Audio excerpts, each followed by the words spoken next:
Oh, sige, sige. Ay, hindi. Huwag sobrang layo. Si Biet, pwede. Nakakarating kayo sa sobrang layo. Nahihirapan akong humabol sa'yo at humanap. Si Biet, okay lang oh. Nasa tabi lang siya ni Lola niya. Very good. Sumasama ka ng medyo bad. Sobrang galaw. Ako nahihirapan. Ako yung bumubuntot sa'yo. Ako yung nahihirapan.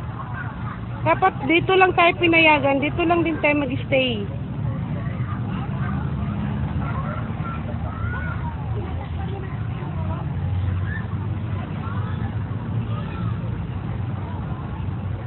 Oh.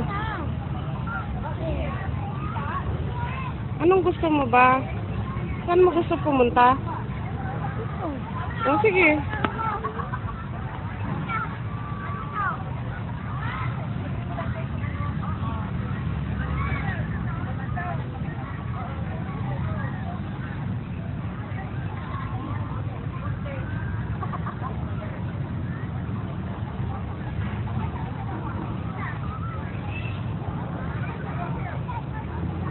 Dapat nga, nakpicturan mo ako eh.